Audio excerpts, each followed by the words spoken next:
사사기 2장 11절에서 15절까지 11절에서 15절 한 목소리로 받들어 읽겠습니다.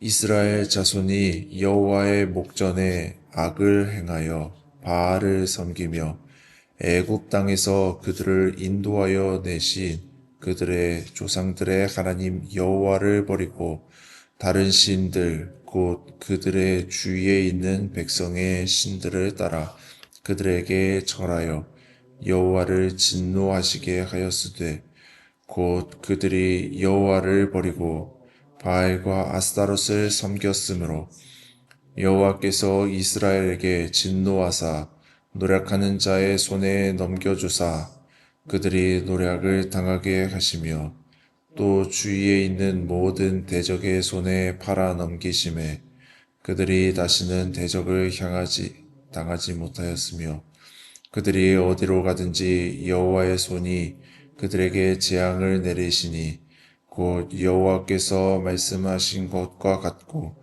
여호와께서 그들에게 맹세하신 것과 같아서 그들의 괴로움이 심하였더라. 아멘. 제가 예전에 영국 원어민 선생님한테 화상 채팅으로 영어를 배운 적이 있습니다. 영어를 배우다가 나중에 바빠져서 중단했습니다마는 아무튼 대화를 이렇게 나눠보니까 그분은 이 축구에 대한 자부심이 있어 보였습니다. 사실 당연한 일입니다. 왜냐하면 이 축구가 영국에서부터 시작됐거든요. 그리고 지금도 이 영국 축구 리그가 세계 최고라고 그렇게 얘기를 합니다. 그래서 하여튼 자부심이 있어 보였는데요. 저와 그 선생님은 다 목회자 자녀라는 공통점이 있습니다. 그래서 제가 목회자로서 좀 소신 있게 발언을 했어요. 이 영국이라는 나라는 축구 때문에 너무 돈을 많이 사용하는 것 같다. 너무 많은 돈을 사용하는 것 같다. 라고 그렇게 얘기를 했더니, 그 선생님이 그 말을 듣고 기분이 별로 좋지 않아 보였어요. 제가 이 상대방의 문화를 잘 이해하지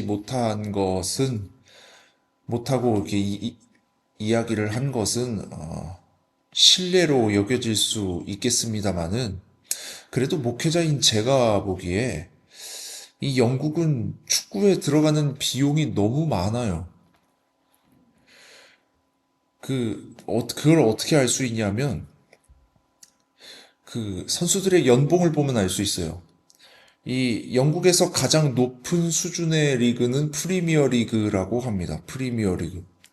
이 얼마 전에 나온 자료에 보면 프리미어 리그 선수들의 평균 연봉은 148억 정도 된다고 합니다. 평균 연봉이요. 148억. 이걸 주급으로 환산하면 2억 8천만 원 정도입니다. 그러니까 거기서 뛰는 선수들이 일주일에 받는 돈이 평균 2억 8천만 원이에요. 그런데 이 우리나라 평균 연봉이 4,484만 4천 원이에요. 그러니까 무슨 말이냐면 우리나라 직장인의 평균 연봉보다 거기서 뛰는 선수들이 일주일에 받는 돈이 6배가 넘는다는 얘기예요. 우리나라 직장인들이 1년 동안 버는 돈보다 거기서 뛰는 선수들이 일주일에 받는 돈이 6배가 넘어요. 이 축구가 밥 먹여주는 것도 아닌데 사람들은 축구에 열광을 하고 거기에 자신의 그 돈을 들여서 그것을 즐기더라라고 하는 것입니다. 저는 이 축구가 우상이 된 세상 가운데 일어나는 이 희한한 일들을 말씀드리는 것입니다. 축구가 어떤 사람들에게는 정말 우상이 되어 있습니다. 제가 축구 얘기를 좀 더 해보겠습니다. 이 축구 선수 중에는 메시라는 선수가 있습니다. 이 사람은 가히 신의 경지에 올랐을 정도로 축구를 잘한다고 합니다. 그래서 전 세계에 많은 팬을 보유하고 있어요. 저희 큰아버지께서 축구장에 가서 축구 관람을 하고 계셨다고 그래요. 그런데 어떤 사람이 오더니 갑자기 무릎을 꿇고 하는 말이, 선생님께서 지금 신고 있는 양말을 저에게 파실 수 없습니까? 이러더래요. 왜냐하면 그 사람은 그 메시 팬인데 큰아버지께서 신고 있던 양말에 이 메시 선수의 형상이 있더라는 거예요.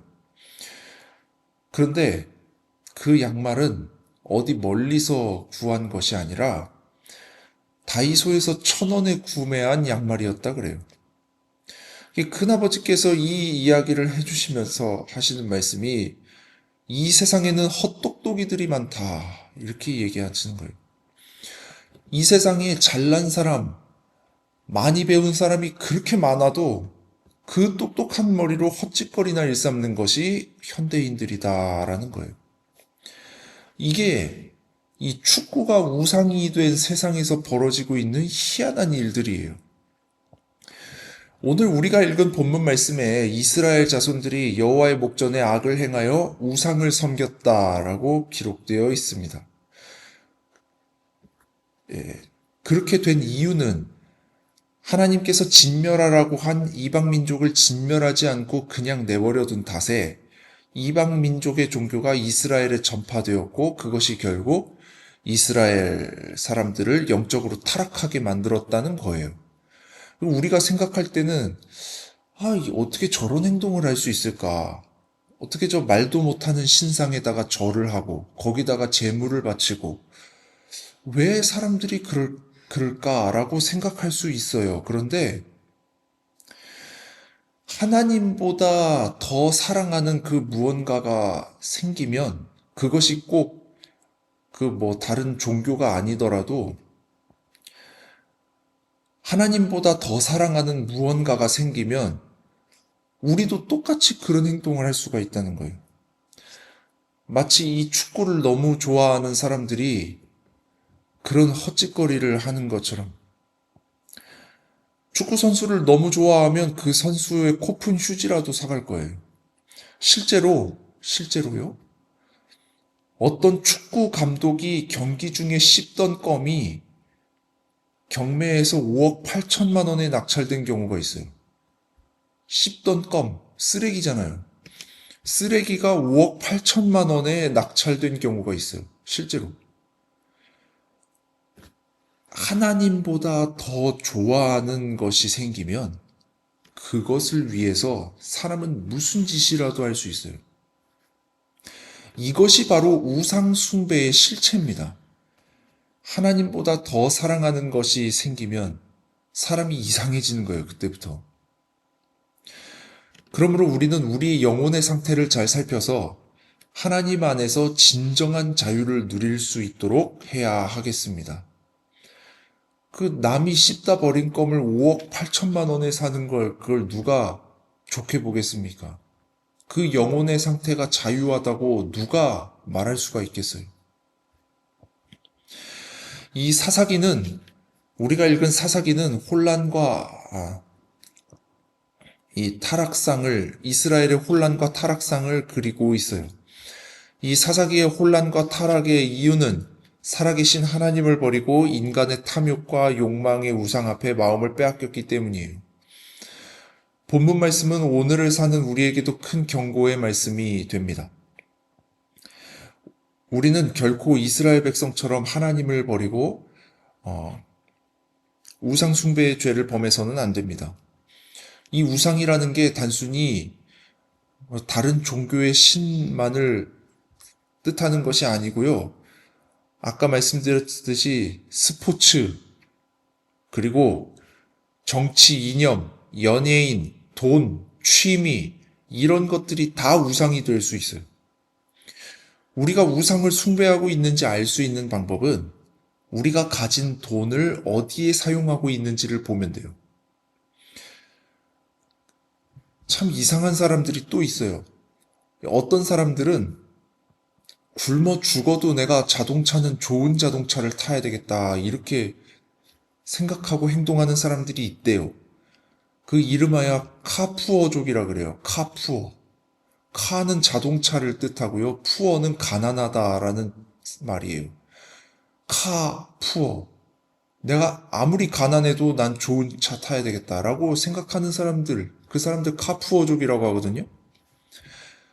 진짜 굶어 죽을 정도로 막 그렇게 힘들고 어려운 상황인데도 자동차, 그 자동차 살 돈 아껴서 먹을 거 사고 그래야 되는 거잖아요. 근데 먹는 것도 굶어가면서 좋은 차 타는 사람들이 있어요. 이 우상숭배라는 게 이렇게 무서운 거예요. 우상숭배는 우리 주변에서 빈번하게 벌어지고 있는 일이에요. 그러므로 우리는 정신을 똑바로 차리고 하나님만 바라볼 수 있도록 해야 하겠습니다. 이제 묵상의 질문을 드리며 설교를 마무리하고자 합니다. 묵상의 질문입니다. 어디에 가장 많은 돈을 지출하나요? 우리가 지출하는 돈을 보면 우리가 무엇을 사랑하고 있는지를 알 수가 있습니다. 어디에 많은 돈을 지출하고 있는지를 우리가 살피기 원합니다. 그래서 우리가 우상숭배를 하고 있는지 그렇지 않은지를 우리가 이 시간 점검하면서 나아갈 수 있기를 원합니다. 우상숭배에서 벗어나 하나님 안에서 진정한 자유를 누리실 수 있기를 간절히 소원합니다.